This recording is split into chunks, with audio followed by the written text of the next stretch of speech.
And does history matter? What does all this mean? It means that if our history is false, then our future will be false, and our existence in the moment. And by understanding our true history, we can begin to make a better future. Welcome.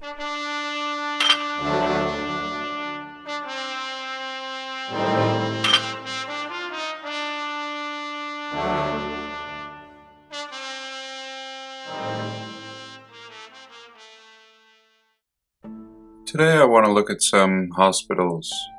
We're going to focus on a couple of hospitals in Utah. Once upon a time, I found myself standing in front of this exact hospital, and it was abandoned.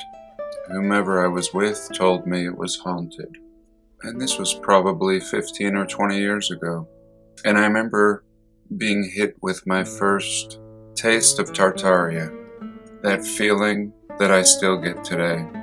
Just looking at this thing, thinking it made absolutely no sense.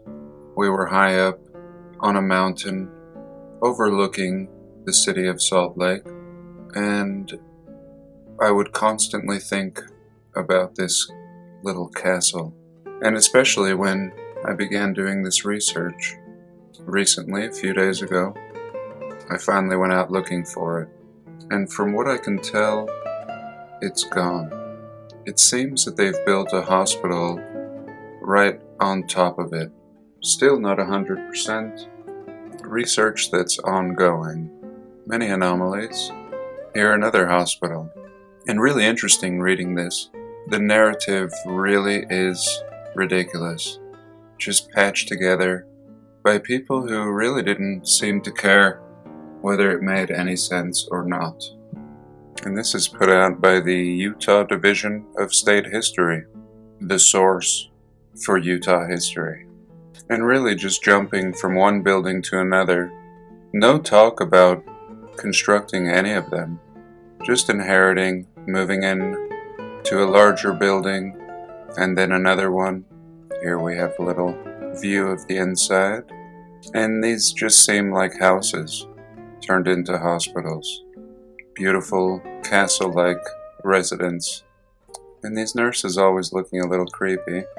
And here we go again. This does not look like new construction. At least we have wood floors in here. In a lot of these we have carpet. And this is the waiting room for the dispensary. And here is an operating room. And we see in the description, Volunteers Hotel and Restaurant Dispensary, 1908. So what are they doing here? This is just completely ridiculous. Nobody would ever operate in a room like this, unless it was inherited. Here's St. Mark's Hospital in 1907. Just a mess. Just an inherited mess. Several of the windows appear to be missing, and again, no mention of any construction. Just waltzing from location to location. Again, just looking like a residence. And here's another one. Now this one is in Provo, Utah. And mind you, again, the Mormons arrive in the 1860s. In this early time period, we're told they had 12,000 residents. In 1872, 12,000 residents. In Salt Lake City. Now, a little less than an hour drive from Salt Lake, you have Provo. And here is the hospital that they built in Provo, an hour away, as if they don't have enough to do with their 12,000 people in Salt Lake City. We're told they're constructing a temple and all the other buildings around it. And we're told in 1885, the Utah State Hospital began as a territorial insane asylum in 1885. So here you go, 10 years after these 12,000 people in Salt Lake City, we need to build an insane asylum an hour south, driving in a car from Salt Lake City. No mention of the construction. The hospital just began in 1885. It was located near a city dump and a swampland. Why is there even a city dump when there's not a city? Still in its infantile stage of existence. But no, here we need to build this splendid castle. And here's a rendering of this castle, and yet not showing the whole castle. As you can see, even in this picture, we have two massive wings on either side, this just being a sliver of it. It's said that this hospital had about 1,500 patients, so 12,000 people in Salt Lake, and less than 10 years later, 1,500 insane people, a tenth of the population have gone mad. It said here, in its early days, the facility was little more than a human warehouse. A human warehouse. Very interesting. And here I wanted to share this water temple. I heard about this watching a Robert Phoenix video. He's an astrologer, excellent guy. And he said when he was young, he used to go to this structure, a water temple, as a recreational activity. Lots of people would come here, get married, and just seeming very random. Now in his younger days, it was still functioning as it originally had in the old world. It used to have an opening in the center, and the water would flow through a tube, drop down, I believe, up to 100 feet, and all the water, he said, would come swirling around this point as if it was a vortex. And of course, in present day, they've plugged it off and now no longer functioning, just a mere ornament. The Pulgas Water Temple is a stone structure in Redwood City, California. It was erected by the San Francisco Water Department to commemorate the 1934 completion of the Hetch Hetchy Aqueduct, and it's located at the aqueduct's terminus. Originally, water flowed through a vault under the temple, but new requirements for treatment required it to be diverted to a plant nearby. It was designed by architect William Merchant, with carvings by Albert Bernasconi. Seems like a play on Bernini. Surely these writers of history were all in cahoots. Originally, the water flowed over a small, C-shaped waterfall within the water temple, and then continued for approximately 800 feet down a canal into the Crystal Springs Reservoir. So clearly it is functional. Whoever built it intended for the water to flow through the center and down this 800-foot canal. And they're trying to tell us it was built to commemorate the completion of the aqueduct. A contradiction, and I think falsity, in the first 3 paragraphs of this narrative. So why not just spill the water into the reservoir? Why funnel it through this device or tech? I once saw a video in which I can't find, and it was explaining how to force water into a shaft, shattering the molecules and structure and releasing noble gases. And perhaps this is what we're seeing here. Maybe something similar happening with cathedrals and their church organs, possibly harnessing free and natural energies in all different forms. And here, just to give you a little look up close, nothing short of the real deal. Absolutely amazing work of wonder. And here, just to give you a feel for the perspective, a fine water temple, and a first for me. And here I took a little field trip to the Salt Lake Temple.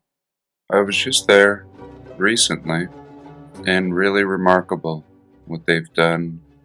This is typically the ground level up here above these guys. Maybe about 30 feet of dirt has been removed. And it was a fascinating experience. I originally came in from the north side, and got in a little skirmish, and eventually I made my way in from the west side. There was a nice little viewing area, and absolutely fascinating is what we're seeing here.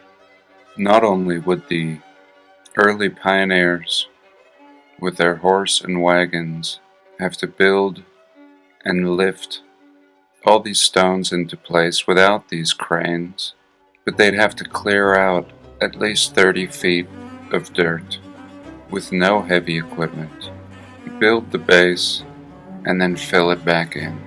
And this is beautiful, especially with all the heavy equipment in place, just to give us an idea of what it takes just to perform repairs.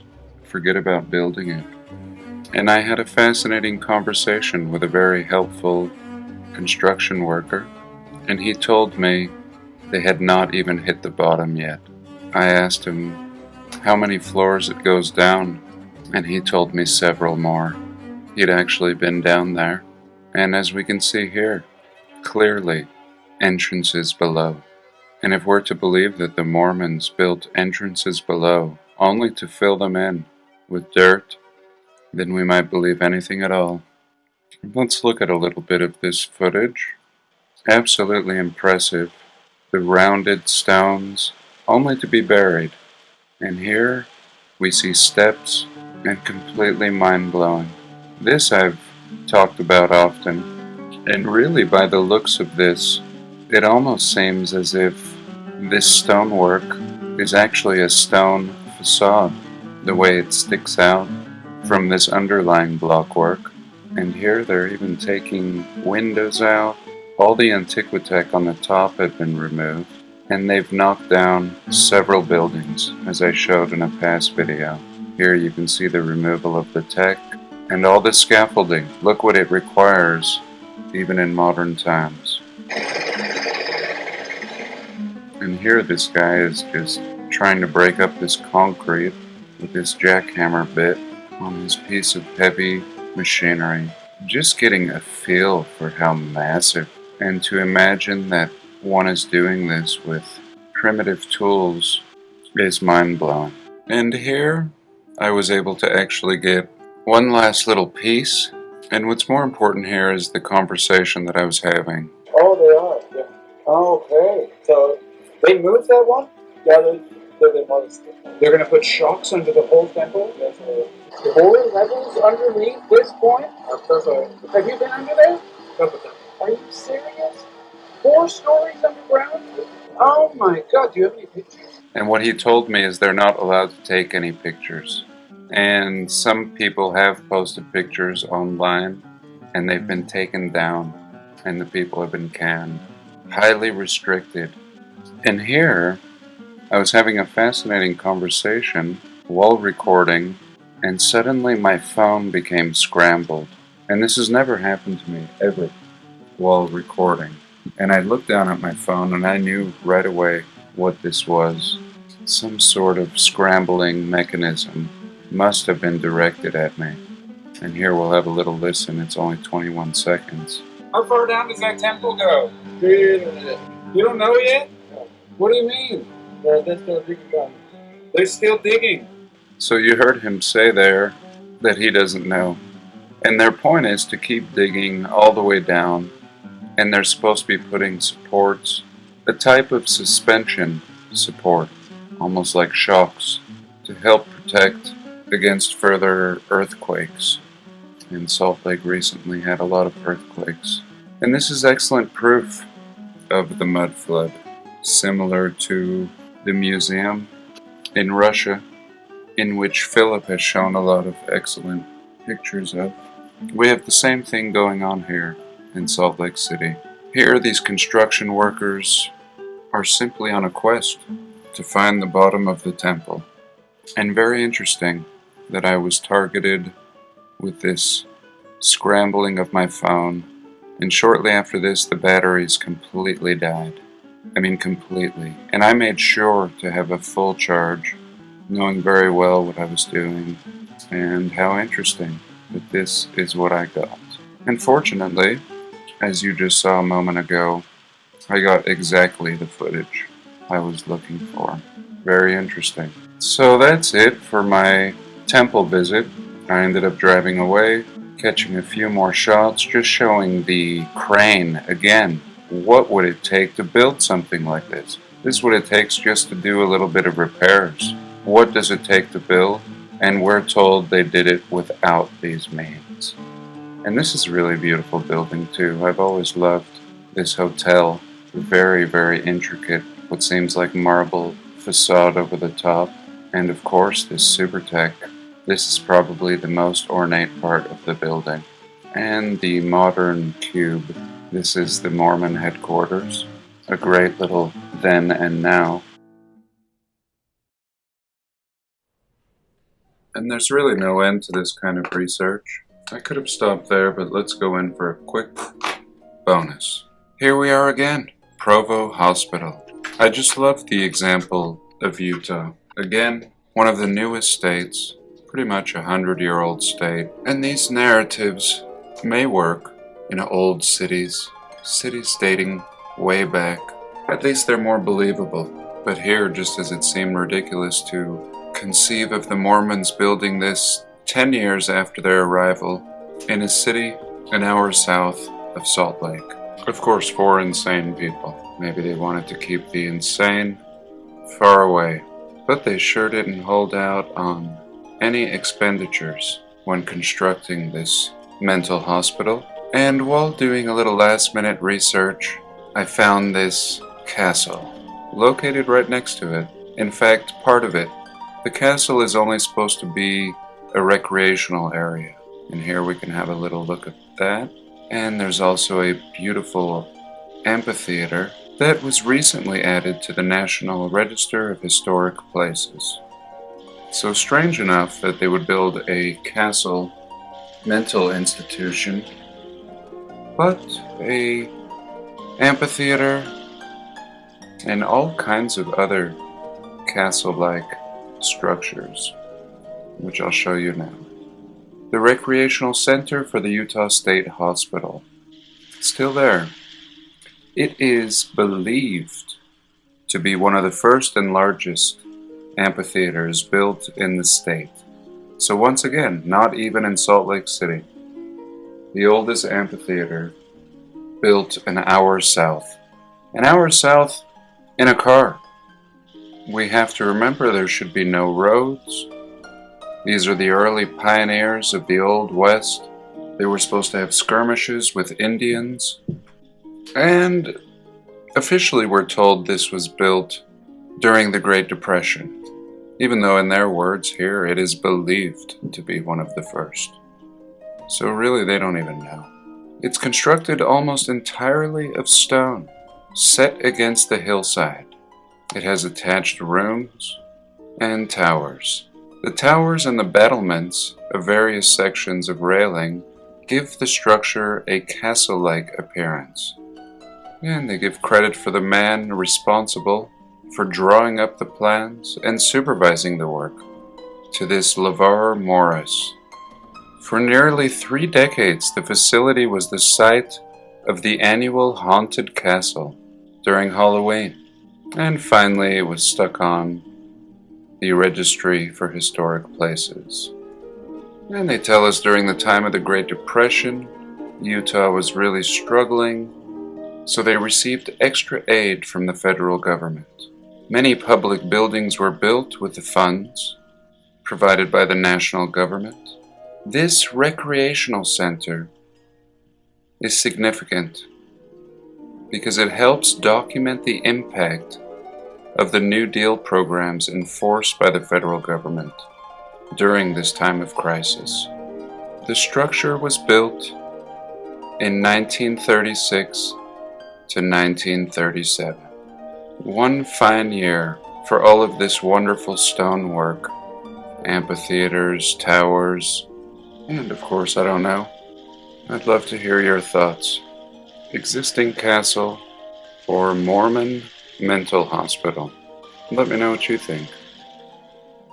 For today, I thank you for joining me, and do have a blessed day.